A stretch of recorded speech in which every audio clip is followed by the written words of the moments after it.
암세포도 막 생기면 내 몸에서는 그 암세포랑 싸워서 이겨내야 되거든요. 면역력이 좋아서.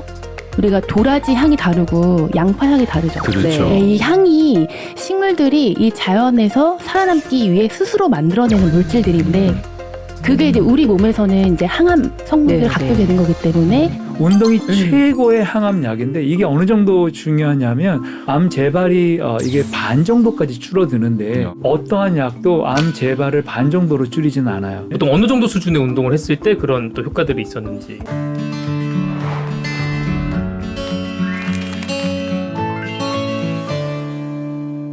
근데 이제 저희 시니어들이 가장 주위에서 보면서 걱정되는 게 이제 암 환자하고 치매 환자거든요.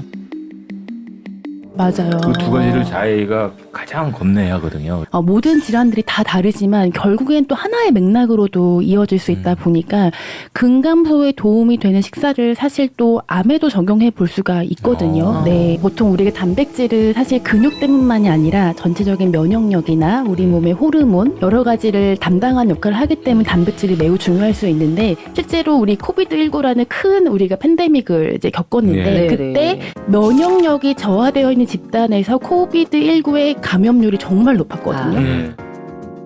근데 그 감염에 대항하는 면역력도 결국 단백질이 만드는 거고 우리가 암세포도 막 생기면 내 몸에서는 그 암세포랑 싸워서 이겨내야 되거든요. 면역력이 좋아서. 그런 면역력 여러 가지 호르몬 이런 중요한 역할들을 많이 하기 때문에 특히나 노년이 될수록 근감소뿐만이 아니라 여러 가지 이런 일들 때문에라도 단백질은 정말 중요하긴 합니다. 두 분은 어떻게 평소에 단백질 많이 챙겨 드세요? 아니 저는 이제 어렸을 때 가난해서 못 먹었고 근데 이제 나이가 들면 우리가 보통 속이 허하다 그러거든요. 노인들이 그때 이제 고기를 먹는데 이 속에서 안 받아줘서 오히려 악영향이 미치는 것 같은데 그럴 때라도 다진 고기 있잖아요. 그러니까 소화가 안 된다고 하셔서 제가 다진 고기를 이용해봐 라 말씀드렸더니 실제로 고령에서 다진 고기가 그냥 우리 스테이크 같은 고기들보다도 다진 고기를 먹었더니 흡수 이용률이 더 좋더라는 결과들도 있어서 이미 맞아요. 이렇게 해놓고 두부랑 고기랑 여러 가지 야채를 으깨가지고 민치 같은 걸 만들어 놓고 하나 그 양배추에 싸서 이렇게 쪄 드시는 습관이 있으세요. 그것도 너무 좋은 그런 방법으로라도 해서 본인한테 맞는 방법을 좀 찾으셔야 될 것 같아요. 네. 그래서 우리가 이제 암은 사실 누구나 피해갈 수 없는 거다 보니까 한번 간략하게 짚으면 이제 잡곡류를 좀 이용하신다. 네, 그래서 소화만 되면 고령이 되면 소화 능력이 많이 떨어지기 때문에 이제 귀리나 현미 같은 잡곡이 소화가 잘 안 되면 콩을 좀 섞어서 잡곡을 좀 이용하시고. 그다음에 우리가 야채 같은 경우에는 그 색깔 영양소들 있잖아요.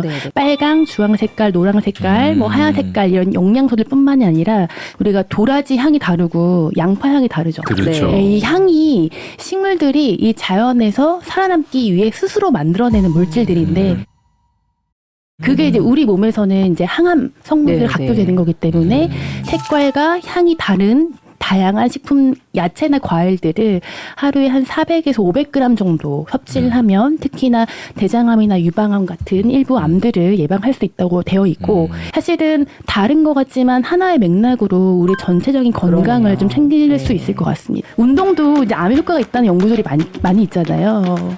당연할 것 같아요, 그거는. 길로 가는 건가? 운동이 더 암에 효과가 있는지 영향이 더 있는지. 이제 우리가 보통 운동이 암에 어떤 효과가 있냐라고 얘기하면 사실은 그게 운동은 이 모든 거를 좋게 하는 가장 근거가 높은 그런 생활 습관이에요. 그래서 기본적으로 우리가 알고 있는 거는 이제 암세포가 자라기 위해서는 당을 먹고 자라거든요. 그러니까 우리가 흔히 펫 스캔이라 그래서 우리가 암을 진단하기 위해서 스캔을 이렇게 하게 되면 어떻게 그거를 펫 스캔을 찍냐 하면 당에다가 빛이 나는 물질을 이렇게 붙인 거를 마시는 거예요. 그리고 나서 몸을 사진을 쭉 찍었을 때 빛나는 부분이 있어요. 그럼 거기에 암이 있는 거예요. 그러니까 기본적으로 암은 당을 먹기 때문에 방금 우리 영양사님께서 말씀해 주신 대로 우리가 암을 예방하고 싶다면 그냥 당을 막 먹는 그런 습관 자체는 이제 상당히 안 좋고 만약에 본인이 암 환자라면 내가 이거 굳이 암 세포한테 영양 공급을 해줄 수 있을까 생각하면 그걸 멀리하게 되어지니까 이제 그거 중요한데 또 한 가지 여기서 중요한 건 그럼 당이 빨리 우리 몸에서 먹은 다음에 사라지게 하는 게 우리 몸이 근육이 이 당을 흡수하고 뇌가 당을 흡수하고 하게 해주는 게 바로 운동이니까 예, 운동을 통해서 당이 빨리 흡수되어질 수 있도록 우리가 이게 인슐린 민감도라고 하는데 운동 자체가 인슐린 민감도를 올리고 한번 운동을 통해서 인슐린 민감도가 올라가면 이게 이틀까지도 유지가 되거든요. 그러니까 일주일에 최소 3, 4일 정도는 꾸준히 운동을 해준다면 암 재발이 이게 반 정도까지 줄어드는데 세상에 어떠한 약도 암 재발을 반 정도로 줄이지는 않아요. 근데 이게 지난 2개월 전에 이제 논문이 뉴 잉글랜드 저널 오브 메디슨에 한 889명의 대장암 환자를 두 그룹으로 나눠서 한 그룹은 일주일에 그러니까 이게 운동을 150분 정도 해서 그 이상 한 그룹은 그냥 상담만 해준 거예요. 네, 네. 그리고 나서 이게 3년 동안 그 프로그램을 유지하고 암 재발이 얼마나 차이 나나 봤더니 실제로 27%의 암 재발 예방 효과가 있다고 이게 논문이 나왔고요. 그게 사망률은 그걸 얼마나 낮췄냐면 35% 이상 낮췄다고 나와요. 그래서 이 연구 자체가 17년간 진행된 연구가 이제 올해 5월에 발표된 건데 이런 에비던스 근거는 정말 어디에도 없는. 그쵸. 그래서 운동이 최고의 항암약인데 이게 어느 정도 중요하냐면 옥살리플라틴이라 그래서 이게 항암 치료제가 있는데 얘네가 수명을 절대적으로 늘리는 비율로 봤을 때 이 운동이 한 이번에 7.5% 정도 늘리는 걸로 나왔는데 그 옥살리플라틴이라는 약이 항암 치료, 그러니까 대장암 치료의 표준 치료가 될 때 나온 논문이 5% 정도예요. 그러니까 항암제보다 더 좋은 게 운동인데 운동은 부작용이 있죠. 근육량도 늘어나고요. 심장도 좋아지고요. 뇌도 좋아지고요. 다 좋아지니까 천연 항암 치료제다라고 가히 말할 수 있는 거죠.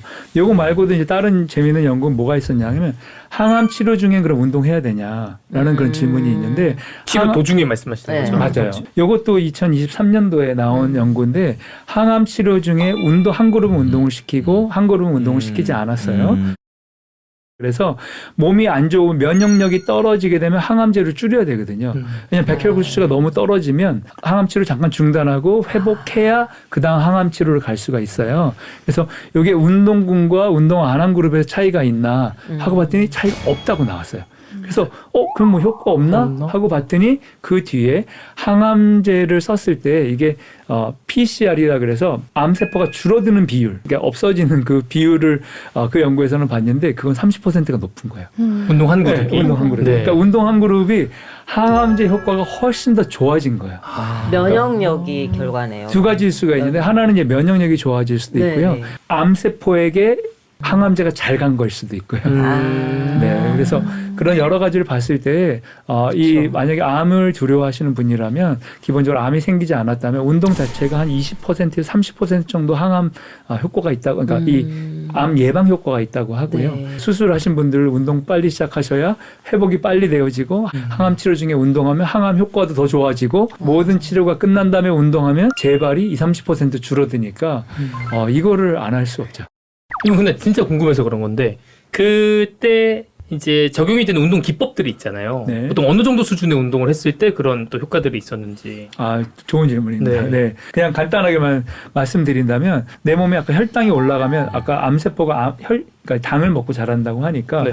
근육량이 높을수록 혈당 이 스파이크가 적어지거든요. 그래서 이걸 유지할 수 있게 되어지니까 근육을 유지할 수 있는 근력 운동을 만약에 헬스장 가서 한다면 일주일에 2, 3회. 근데 그거를 나는 집에서 하고 싶다. 그리고 집에서 하고 내 체중을 이용해서 운동한다. 그러면 주 5회. 네. 특히 산책 같은 운동은 혈당 조절에 언제 좋냐면요.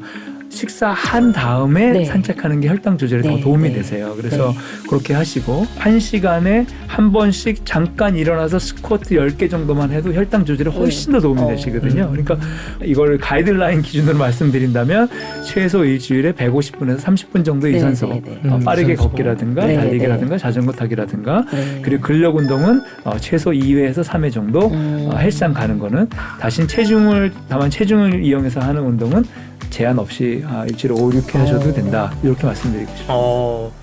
어렵고 복잡한 얘기를 깔끔하고 그러게요. 네, 이해하기 쉽게 정리해 주셔서 감사합니다. 감사합니다. 네, 오늘 인생 6교시 많은 분들께 많은 도움이 되길 바라면서 다음에 더 풍부하고 유익한 주제로 돌아오겠습니다. 구독과 좋아요는 사랑인 거 아시죠, 여러분? 시청해주신 여러분 고맙습니다. 이렇게 하면